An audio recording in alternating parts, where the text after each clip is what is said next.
Hello friends. So today we will study our next lecture on 15th Finance Commission. So in this lecture we will study about the recommendations of the 15th Finance Commission, uh, the various issues arising on the recommendations of the Finance Commission, 15th Finance Commission, and in general also we will study the issues in the Finance Commission, means what are the issues after implementation of GST, because Finance Commission recommends the sharing of the revenue between the center and states.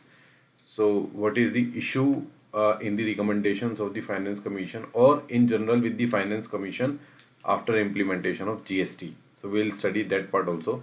So generally we will study the Finance Commission and its issues with respect to main focus on 15th Finance Commission. So starting with the lecture. So as we know, the functions of the Finance Commission. So in general, we'll just have a quick understanding of the Finance Commission functions. So what are the functions of the Finance Commission? So एक हम quick recap फटाफट ले लेते हैं. एक तो distribution of net proceeds of taxes, है ना, of taxes between union and states, एक तो यही फंक्शन है इसका. Then allocation between the states of such net proceeds of taxes, जो भी नेट प्रोसीड्स हैं टैक्सेस के, उसका allocation between the states. So this is called vertical devolution and this is called horizontal devolution. What next? Measures, or you can say principles that should govern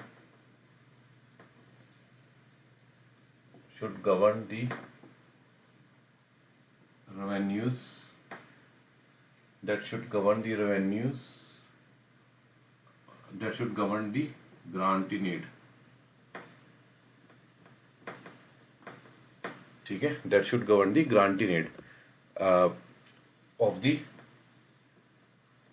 revenue of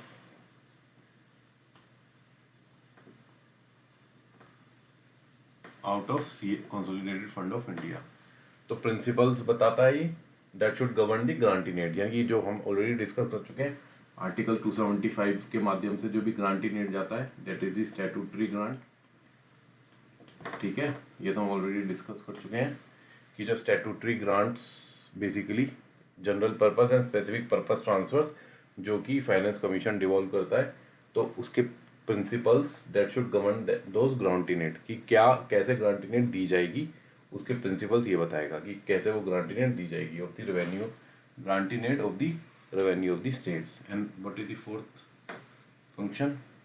So the fourth function is measures which are required to augment the consolidated fund of state. तो consolidated fund of state को augment करना है to supplement the resources of the panchayat and municipalities based on the recommendation of state finance commission. तो हम जैसे जानते हैं कि state finance commission जैसे यूनियन फाइनेंस कमीशन जो है वो डिस्ट्रीब्यूशन करता है net proceeds of taxes between the union and state. Similarly state finance commission distribution करता है of the net proceeds of taxes between the states and the local self government.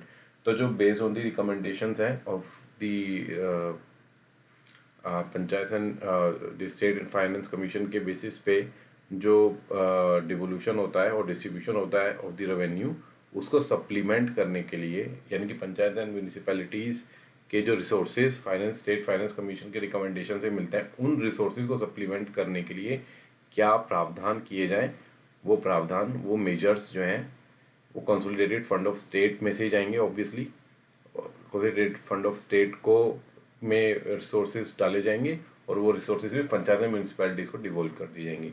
तो measures which are required to augment the consolidated fund of state. ठीक है, consolidated fund of state to supplement the resources of panchayat and municipalities. तो that is the fourth function. So I will write it also. Measures needed to augment the consolidated fund of state, panchayat and municipalities के लिए। ये functions है finance commission के in general. उसके अलावा any other function और any other requirement which is said by president to be required in the interest of the sound finance, sound finance के interest के लिए, यानी कि कुछ और भी फंक्शनैलिटीज़ या रिक्वायरमेंट प्रेसिडेंट के रेफरेंस द्वारा इसको दी जा सकती है फाइनेंस कमीशन को, इन चारों के अलावा इन the interest of sound finance. तो प्रेसिडेंट कुछ और फंक्शनैलिटीज़ भी इसको दे सकता है, जैसे 15 फाइनेंस कमीशन को बोला गया कि आप परफॉर्मेंस, आप ये बताइए कि कोई रेवेन्यू ग्रांट दी जाएगी नहीं दी जाएगी, ये आपको बताना है। आपको ये भी बताना है कि कोई परफॉर्मेंस बेस्ड ग्रांट्स के प्रिंसिपल्स क्या होंगे, परफॉर्मेंस बेस्ड ग्रांट्स के। उसके अलावा डिज़ास्टर मैनेजमेंट एक्ट के तहत जो डिज़ास्टर फंड को कैसे और सप्लीमेंट किया जाए, या उसको कैसे ऑर्गेनाइज किया जाए, डिज़ास्टर मैनेजमेंट फंड को कैसे और सप्लीमेंट किया जाए, उनके उसमें कितना पैसा और दिया जाए और किस तरीके से दिया जाए, वो मेजर्स भी इसको बताने हैं स्टेट ये union finance commission, that is the 15th finance commission. उसके अलावा ठीक है, परफॉर्मेंस बेस्ड हो ही गया, ठीक है, रेवेन्यू डेफिसिट हो ही गया, मोटे मोटे यही हैं। उसके अलावा साथ में ऑब्वियसली फाइनेंस कमीशन की एक फंक्शनैलिटी और होती है जो मैं यहाँ पे आपको बता दूँ। इसके अलावा होती है, मतलब होती नहीं एक्चुअली, वो that is in the interest of sound finance, president has referred this matter also to be considered by the 15th finance commission. इसके अलावा और क्या बोला गया कि that is the 5th, that is the revenue fiscal consolidation, you can say fiscal consolidation road map. तो साथ में इसको फिस्कल कंसोलिडेशन रोड मैप भी बताना है, इसको ये भी बताना है कि किस तरीके से अर्निंग स्टेट्स की बढ़ाई जाए including the centre. Fiscal consolidation road map मतलब फिस्कल डेफिसिट को कम करना है, फिस्कल डेफिसिट, रेवेन्यू डेफिसिट को कैसे कम किया जाए और फिस्कल कंसोलिडेशन किया जाए डेफिसिट को कम करते हुए। तो डेफिसिट को कम करने के लिए और ऑब्वियसली रेवेन्यू ज़्यादा से ज़्यादा अर्निंग बढ़ाने के लिए क्या रोड मैप अपनाया जाए, यानी कि रेवेन्यू आउटकम कि what is the projection of the revenue, क्या किस तरीके से रेवेन्यू कमाया जा सकता है, अर्न किया जा सकता है, उसका भी उसको बताना है। एक तो से ये भी बताना है कि कितना रेवेन्यू अर्न कर रहे हैं, कितना एक्सपेंडिचर हो रहा है, यह तो बताना ही है साथ पहले उसको, और साथ में उसको ये भी बताना है measures which are required for the fiscal consolidation. ठीक है, तो उसको रेवेन्यू प्रोजेक्शन,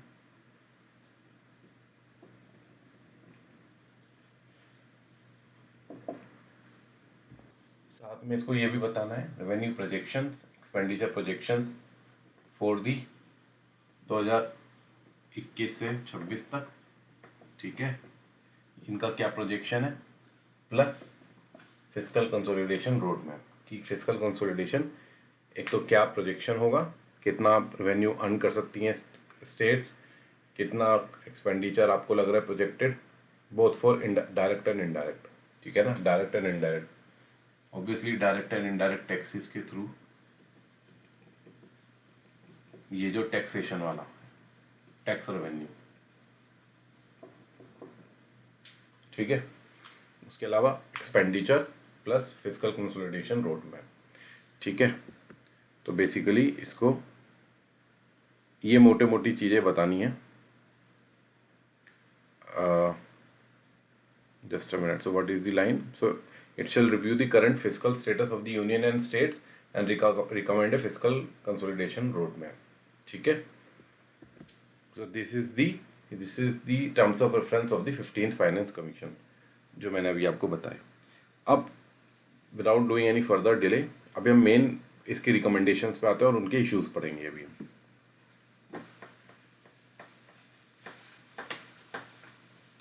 सो हम रिकमेंडेशन विद इश्यूज, उसको साइड बाय साइड पढ़ेंगे, ठीक है। So will move to the first recommendation.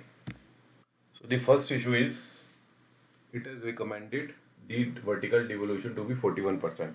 So distribution of the net proceeds of taxes between this union and state is 41%। कि यूनियन से जो डिविजिबल पूल है taxes के, है ना, हमने बताया था कि सारा डिविजिबल पूल में आते हैं एक्सक्लूडिंग सेशन सरचार्ज, तो 41% इसने रिकमेंड किया है, ठीक है।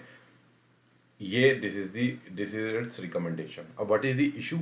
इशू इज 14th फाइनेंस कमीशन ने रिकमेंड किया था 42%, इसने 1% कम कर दिया है। अब वो कम क्यों किया है? 1% कम किया है, और वो कम क्यों किया है? वो कम इसलिए किया है क्योंकि पहले क्या था, एक्चुअली मैंने जैसे बताया कि ये डिस्ट्रीब्यूशन बताता है the net proceeds of taxes between the union and states. तो यूनियन टेरिटरी नहीं है इसमें, यूनियन टेरिटरीज नहीं है, ठीक है, union territories are not included. So Jammu and Kashmir पहले स्टेट था जब 14th फाइनेंस कमीशन था, but now it has become the union territory of Jammu and Kashmir, and obviously Ladakh एक अलग यूनियन टेरिटरी बन गई। तो उसका 1% डिवोल्यूशन इन्होंने कम कर दिया क्योंकि यूनियन टेरिटरी बन गई, और यूनियन टेरिटरी का डिवोल्यूशन फाइनेंस कमीशन नहीं बताता। सिमिलरली दिल्ली का, पुडुचेरी का कोई डिवोल्यूशन नहीं बताता फाइनेंस कमीशन। अब इशू क्या है इसमें? इशू यही है, हम इसको यही बोलेंगे कि the issue is not specifically with the 15th finance commission but in general with the finance commission. ये इशू है कि ये यूनियन टेरिटरीज का डिवोल्यूशन नहीं बताता है। अब आप जानते हैं कि Jammu and Kashmir it's a very big state, very large state, obviously बहुत बड़ा एरिया है। यूनियन टेरिटरी का जनरली एक सिटी तक का एरिया होता है, छोटा सा एक मान लीजिए एक शहर होता है या कुछ होता है जिसको union territory generally central government ने बनाया हुआ है। बट जम्मू कश्मीर जो कि एक स्टेट था उसको एक यूनियन टेरिटरी बना दिया, और उसको आप डिवॉल्व नहीं कर रहे एक भी पैसा by means of finance commission. So आप जानते हैं कि तीनों की अपनी लेजिस्लेचर है ना, जम्मू कश्मीर की अपनी लेजिस्लेचर है, दिल्ली की अपनी है, पुडुचेरी की अपनी है, इन तीनों की अपनी लेजिस्लेचर है। लद्दाख की नहीं है, इसलिए मैं लद्दाख नहीं लिखा है। सो इन तीनों यूनियन टेरिटरीज की अपनी लेजिस्लेचर है, ठीक है। तो एक तरह से एक पूर्णतः राज्य नहीं है ये, बट कुछ राज्य की भी इसमें शक्तियां दी गई हैं, बट क्योंकि because it's a union territory so the finances has not been devolved by the finance commission. तो इन स्टेट्स को फाइनेंस कैसे दिया जाता है? इनको स्टेट्स को फाइनेंस जो दिया जाता है वाया दी मिनिस्ट्रीज, जो मैंने लाइन डिपार्टमेंट की बात की थी, जो ग्रांट इनेट दिया जाता है, कोई डिवोल्यूशन नहीं दिया जाता। क्योंकि ये इसलिए डिवोल्यूशन नहीं दिया जाता क्योंकि फाइनेंस कमीशन के माध्यम से केवल स्टेट्स को पैसा दिया जाता है, ठीक है। यूनियन टेरिटरीज तो सेंटर की ही जिम्मेवारी होती है, तो कोई भी पैसा सेंटर इसको क्यों देगा ऑब्वियसली। बट इसमें अब इशू ये आता है कि क्योंकि यहाँ पे अपनी लेजिस्लेचर्स हैं तो यहाँ पे अलग गवर्नमेंट भी आ सकती हैं या आती हैं जनरली। जैसे दिल्ली में आप जानते हैं आम आदमी पार्टी है, पुडुचेरी में अलग गवर्नमेंट है, कांग्रेस की है जो कि अभी गिर गई है, जम्मू कश्मीर की अलग गवर्नमेंट हो सकती है जब भी चुनाव होंगे। तो यहाँ पे पॉलिटिक्स बहुत खेली जाती है ऑब्वियसली, पॉलिटिकल गेम्स की वजह से या पॉलिटिकल इंक्लिनेशंस की वजह से डिफरेंट पार्टीज अगर यहाँ पे other than the union parties अगर यहाँ पे रूल कर रही हैं तो ग्रांट भी बहुत, क्योंकि ग्रांट क्या होता है ना, ग्रांट इन एड भी या डिस्क्रिशनरी ग्रांट्स हो जाते हैं। स्टैट्यूटरी ग्रांट तो मिलेंगे नहीं, अब discretionary grant based on the whims and fancies of the union government. तो इशू ये है कि एक तो इशू यही था कि इसने 1% कम कर दिया, ठीक है। दूसरा इन जनरल इशू यही है कि यूनियन टेरिटरीज विद लेजिस्लेचर्स को भी डिवोल्यूशन होना चाहिए, यानी कि हमारे कॉन्स्टिट्यूशन में ये अमेंडमेंट होना चाहिए एंड यूनियन टेरिटरीज लेजिस्लेचर्स को भी डिवोल्यूशन करना चाहिए फाइनेंस कमीशन को। सो what is the solution out? So I will right the solution. So here I right the solution. Union territory with legislature को भी डिवोल्यूशन करना चाहिए, compulsory devolution by finance commission, it should be mandatory. अब मैं आपको बता दूं कि दिल्ली को बहुत कम पैसा जनरली दिया जाता है, जबकि दिल्ली डायरेक्ट टैक्सेस में बहुत ज़्यादा कंट्रीब्यूट करता है, अराउंड 13%। जो भी सेंट्रल गवर्नमेंट का अर्न होता है डायरेक्ट टैक्सेस में, डायरेक्ट टैक्स आप जानते हैं, इनकम टैक्स है, कॉर्पोरेट टैक्स है, जो भी टैक्सेस है, तो दिल्ली बहुत ज़्यादा उसमें कंट्रीब्यूट करता है, but still Delhi gets a very less grants as compare to other states as you can say. तो इनको भी कंपल्सरी डिवोल्यूशन होना चाहिए बाय फाइनेंस कमीशन, ठीक है। This is the first issue. Then we will move to second issue. So the next issue is recommendation of the finance commission with respect to the horizontal devolution. So as we know that the 15 finance commission has determined the horizontal devolution based on the income distance, population, area, forest, demographic performance and tax effort. So based on these parameters devolution, horizontal devolution 15 finance commission करेगा। जैसे income distance मतलब कि जो highest income है per capita income उसके comparison में कितना distance है बाकी स्टेट्स का, तो उसके बेसिस पे आपको पैसा दिया जाएगा। तो इसमें जो ज़्यादा डिस्टेंस जिसका लार्ज होगा उसको ज़्यादा पैसा दिया जाएगा, यानी कि जिसकी पर कैपिटा इनकम सबसे कम होगी, ठीक है। जस्ट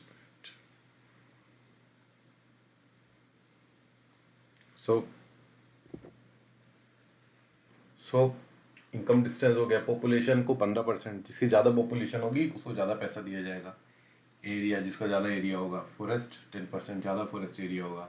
डेमोग्राफिक परफॉर्मेंस, अगर आपकी परफॉर्मेंस डेमोग्राफिक अच्छी है, यानी कि अगर आपने 1971 सेंसस के कंपैरिजन में आपकी पॉपुलेशन आपने घटाई है on total fertility rate that is 2.1, यानी कि जो टोटल फर्टिलिटी रेट का 2.1 है उससे आपका जो एक्चुअल आपका फर्टिलिटी रेट है वो TFR that is the replacement value of TFR which is 2.1, उससे आपकी कम हुई है अगर परफॉर्मेंस, मतलब उससे अगर आपकी फर्टिलिटी रेट कम हुई है तो that means you have done good performance. तो आपकी डेमोग्राफिक परफॉर्मेंस के बेसिस पे भी डिवोल्यूशन होगा। तो 1971 के सेंसस के कंपैरिजन में देखी जाएगी फर्टिलिटी रेट। टैक्स एफर्ट, कितना आपने टैक्स कलेक्शन आपने किया है लास्ट 3 साल का देखा जाएगा, tax collection with respect to the GSDP, ठीक है। सो इसको हमने डिवाइड किया इक्विटी, नीड एंड परफॉर्मेंस पे। तो these are performance based, these are need based, क्योंकि पॉपुलेशन एरिया फॉरेस्ट अगर ज़्यादा होगा तो ऑब्वियसली आपको नीड ज़्यादा है, और this is equity based. Equity मतलब कि लोगों को स्टेट को सेम लेवल पे लाना है, क्योंकि ज़्यादा डिस्टेंस होगा तो ऑब्वियसली अनइक्वालिटी होगी ना स्टेट्स के बीच में, तो इसलिए उनको एक लेवल पे लाना, that is the equity criteria. तो ये है। अब व्हाट आर द इशूज़ क्या है? इशूज़ ये हैं कि जो पॉपुलेशन का इसमें लिया है 10% 15%, ये जो है 2011 सेंसस के बेसिस पे ले रहे हैं इस बार। अब इसमें कई स्टेट्स ने कंप्लेन की है कि अगर आप 2011 सेंसस के बेसिस पे 15% एलोकेशन करेंगे तो जिन स्टेट्स की पॉपुलेशन कम है या जिन्होंने अच्छा परफॉर्म किया डेमोग्राफिकली तो ठीक है 12.5% जरूर मिल रहा है, बट यहाँ पे बहुत ज़्यादा उनको कम मिलेगा, 15% सफ़र कर रहे हैं वो, ठीक है। तो ये एक बहुत बड़ा इशू है। पहले 1971 सेंसस लेते थे पहले फाइनेंस कमीशन, इवन 14th ने तो 2 लिए थे, 2011 एंड 1971 दोनों को कुछ कुछ परसेंट दिया था। इन्होंने पूरा का पूरा 15% 2011 पे कर दिया। तो एक इशू यही था कि कई स्टेट्स ने बोला कि जिन्होंने पॉपुलेशन कम है वो सफ़र कर रहे हैं इसके बेसिस पे। Second is performance based discriminatory है, यानी कि जिनके पास वो कैपेसिटी है डेमोग्राफिकली, टैक्स कलेक्शन कैपेसिटी है या रेवेन्यू अर्निंग कैपेसिटी है, परफॉर्मेंस में उन स्टेट्स को डेफिनेटली एडवांटेज है। तो ये डिस्क्रिमिनेटरी है to many states. And the last one, income distance में भी मिसलीडिंग। इनकम डिस्टेंस मिसलीडिंग बोल रही हैं बहुत सारी स्टेट्स, वो इसलिए बोल रही हैं कि डेफिनेटली इनकम डिस्टेंस होगी, जो स्टेट्स कम पैसा कमा रही हैं तो ऑब्वियसली उनको पैसा दिया जाएगा ताकि वो पैसा उनको दे के उनको एक लेवल पे इक्वल लाया जा सके। बट ये मिसलीडिंग भी हो सकता है, क्योंकि क्या होता है ना, बहुत सारी स्टेट्स ऐसी भी हैं हमारे देश में जिनको बहुत सारा ग्रांट दिया जाता है, जैसे नॉर्थ ईस्टर्न स्टेट्स। तो उसमें basically north eastern states complaint किया है कई नॉर्थ ईस्टर्न स्टेट्स ने कि इनकम ज़रूर आप लोगों ने इतना फंड दिया है, यानी कि सेंट्रल गवर्नमेंट इतना फंड देती है, क्योंकि आपको पता है कि 90-10 रेशियो से फंड मिलता है, और इवन स्पेशल कैटेगरी स्टेट्स के माध्यम से इनको पूरा 100% डिवोल्यूशन होता है फंड्स का। लेकिन कई स्टेट्स बोलते हैं कि हमारी हो सकता है हमारी इनकम जनरेशन कैपेसिटी इतनी ना हो, हमें फंड्स के कारण हमें इनकम, हमारी पर कैपिटा इनकम अच्छी हो, मतलब क्योंकि हमें इतना फंड मिला है तो इसके कारण पर कैपिटा इनकम हमारी एक अच्छे लेवल पे आ रही हो, जिसकी वजह से हमें मे बी फाइनेंस कमीशन के माध्यम से फंड ना मिले। क्योंकि पर कैपिटा इनकम अगर आप कैलकुलेट करते हैं तो आप कैलकुलेट करते हैं based on the per capita GSDP, और जीएसडीपी का होता है gross state domestic product, that is the production of the goods and services. तो जो फंड इनको मिलता है उसके माध्यम से, ग्रांट्स इतने मिलते हैं उसके माध्यम से इनकी पर कैपिटा इनकम ज़्यादा है। लेकिन अगर इन्हें ग्रांट नहीं मिलेगा तो हो सकता है इनको पैसा इनकी पर कैपिटा इनकम बहुत घट जाए। तो बेसिकली फंड्स दिए जा रहे हैं ताकि आपकी कैपेसिटी को बढ़ाया जा सके। फंड्स इसलिए नहीं दिए जा रहे कि आपकी पर कैपिटा इनकम को इंक्रीज किया जा सके। फंड्स दिए जा रहे हैं ये इनकम डिस्टेंस के बेसिस पे ताकि इक्वल आया जा सके, यानी कि आपकी कैपेसिटी को बढ़ाया जा सके कि आप फंड्स खुद जनरेट कर सकें सेल्फ। तो इनकम डिस्टेंस अगर आप यहाँ पे थोड़ा सा मिसलीडिंग है क्योंकि आप पर कैपिटा इनकम ले रहे हो। तो इसमें सॉल्यूशन क्या है इसका, इनकम डिस्टेंस का, कि income distance should be amended to include to be physical capacity और इनकम जनरेशन कैपेसिटी। तो ये लिखा है ना, फिजिकल कैपेसिटी होनी चाहिए या इनकम जनरेशन कैपेसिटी होनी चाहिए। इनकम डिस्टेंस की जगह कैपेसिटी देखनी चाहिए कि कितनी इनकम जनरेट कर सकते हैं सेल्फ, यानी कि रिम्यूनरेटिव कैपिटल एसेट्स कितने हैं जिससे ये इनकम जनरेट कर सकते हैं। डेफिनेटली आपको कुछ परसेंट ऑफ फंड्स देना पड़ेगा आपको अगर इनकी इनकम कम है ऑब्वियसली, बट आपको फंड्स उस बात पे भी देने हैं कि कैपिटल एसेट्स कितने जनरेट कर सकते हैं, रिम्यूनरेटिव इंफ्रास्ट्रक्चर एसेट्स कितने जनरेट कर पा रहे हैं फंड्स। तो आपको कैपेसिटी देखनी है, कैपेसिटी अगर कम है तो आप फंड्स रिवॉल्व करें ताकि, और वो पैसा यूटिलाइज हो केवल इंफ्रास्ट्रक्चर जनरेशन में, ना कि रेवेन्यू ग्रांट्स में चला जाए। तो ये बेसिकली फिजिकल कैपेसिटी देखनी चाहिए या फिर इनकम जनरेशन कैपेसिटी इसमें देखनी चाहिए। इनकम डिस्टेंस में इनकम कुछ पार्ट आप physical capacity, income generation capacity का भी रखना चाहिए। दूसरा, पॉपुलेशन क्राइटेरिया जो 2011 है उसकी जगह आप 11 भी ले लें, 1001, 1999, 1981 ये सब लें। इससे क्या होगा कि तो 2011 में जिसकी ऑब्वियसली जिन्होंने परफॉर्मेंस अच्छी की है पॉपुलेशन में, उनको अननेसेसरी पेनलाइज नहीं होंगे वो। तो 2.5% इसको दे दें, 2001 को 2.5 दे दें, इन दोनों को 5 दे दें। तो इससे क्या होगा कि जिन्होंने अच्छी परफॉर्मेंस की है, जिनकी पॉपुलेशन ज़्यादा है, उनकी पहले भी ज़्यादा थी, लेकिन जिन्होंने अच्छी परफॉर्मेंस की है वो इससे पेनलाइज नहीं होंगे क्योंकि 1991 में इतनी पॉपुलेशन कम नहीं होगी, धीरे धीरे उन्होंने कम की है। तो 2.5 इसको दें और 5 इसको दें, मतलब कुछ ऐसा डिस्ट्रीब्यूटेड मैनर में फंड डिवॉल्व करें ताकि 2011 सेंसस के बेसिस पे जिन्होंने अपनी पॉपुलेशन कम की है, जैसे साउदर्न स्टेट्स, केरला है, तमिलनाडु है, कर्नाटक है, वो पेनलाइज ना हो necessarily. And the last one is performance, जो है परफॉर्मेंस बेस्ड डिवोल्यूशन को कम करना चाहिए, that is should be kept as only 5%। इसको कम करना चाहिए, जैसे इस बार 15% तो इन्होंने कर दिया, तो मैं कह रहा हूँ कि 5% कोई सीलिंग अप्लाई होनी चाहिए परफॉर्मेंस बेस्ड, क्योंकि परफॉर्मेंस बेस्ड डिस्क्रिमिनेटरी है टू मैनी स्टेट्स। ऑब्वियसली कई स्टेट्स जो परफॉर्मेंस कर पाते हैं कुछ नहीं कर पाते, तो it should be kept as so they should be kept a ceiling to be kept as 5%। 5% की सीलिंग आपको करनी चाहिए। So this is the second issue of the finance commission.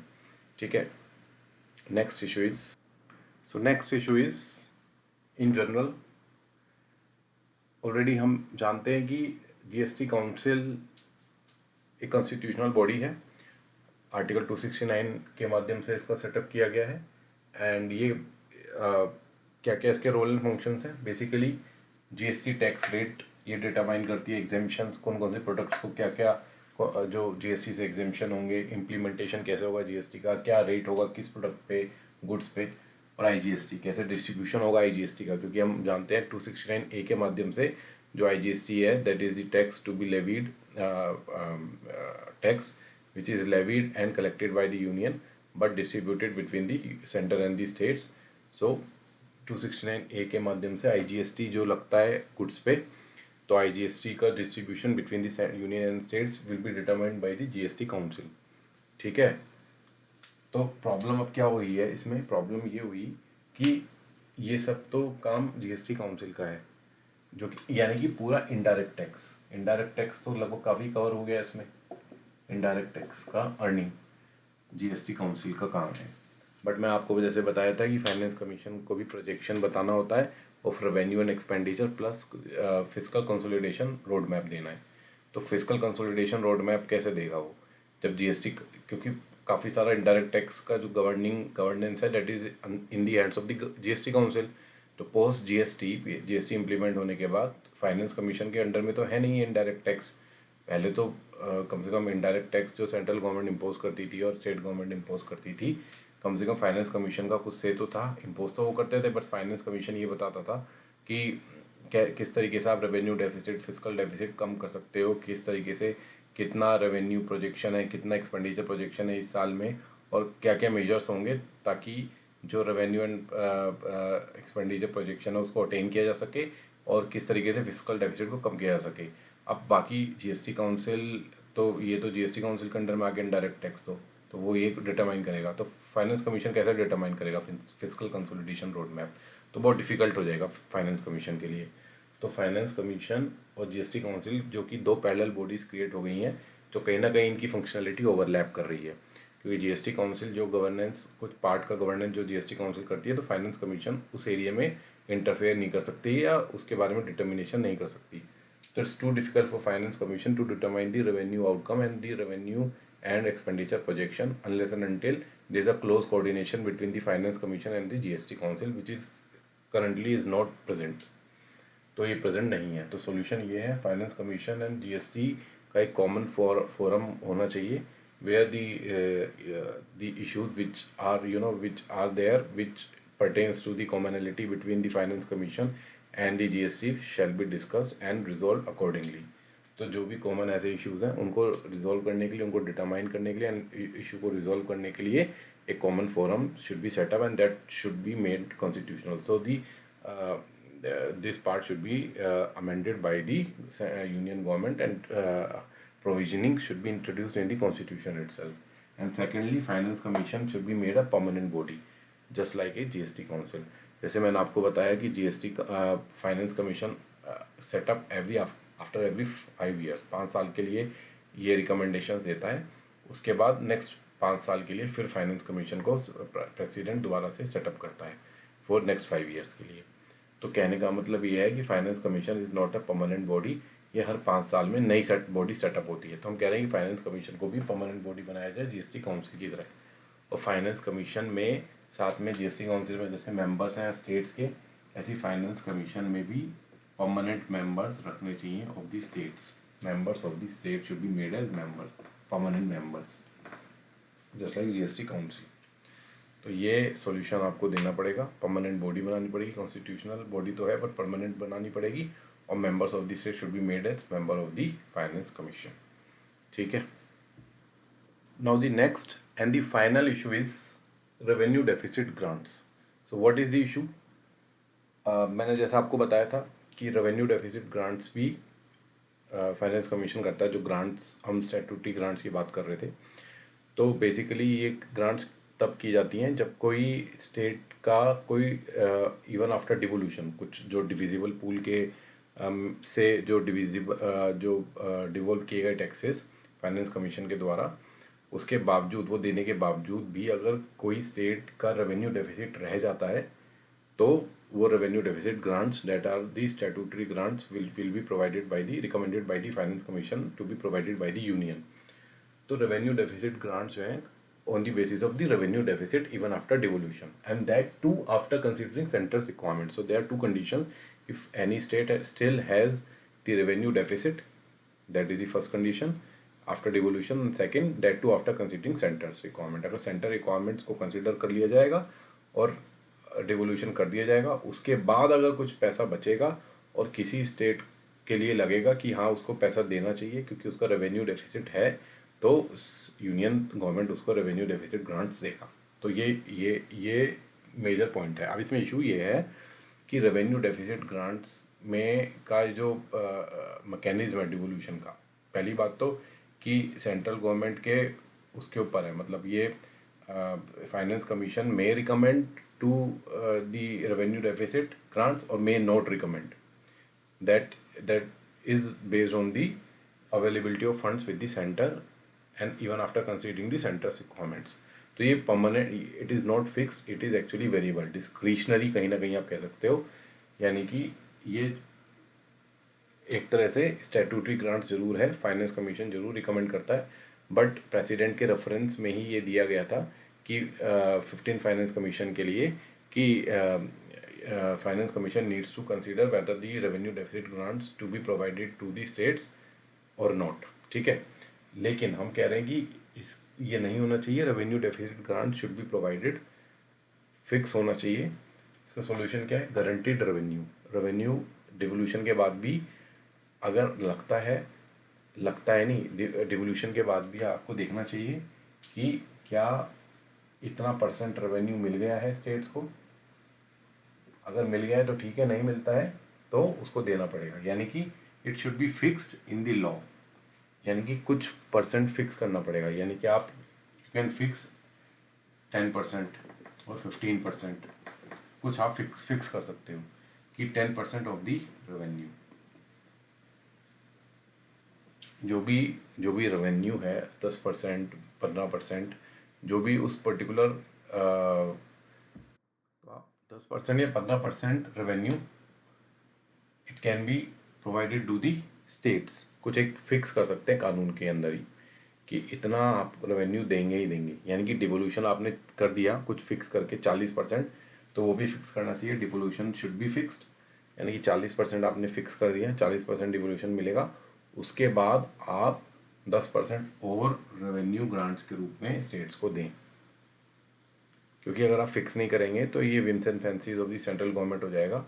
और इसकी वजह से क्या हो रहा है अभी कि जो ऐसे ग्रांट्स हैं, यानी कि जो जो फिक्स ग्रांट्स हैं जो देने ही देने हैं, वो अराउंड 45% गवर्नमेंट दे रही है ना। और जो अनफिक्स्ड हैं यानी कि वेरिएबल ग्रांट्स हैं, वो 55% तक जा रहे हैं। यानी कि सेंट्रल गवर्नमेंट के कॉन्साइंस पर डिपेंड करता है कि वो कितना ग्रांट दे रहा है, कितना ग्रांट नहीं दे रहा। सेंट्रल गवर्नमेंट यानी कि फाइनेंस कमीशन ऑब्वियसली। तो बट फाइनेंस कमीशन रिकमेंडेशंस भी आपको मैंने बताया था कि they are not permanent, means not binding, recommendatory हैं केवल वो।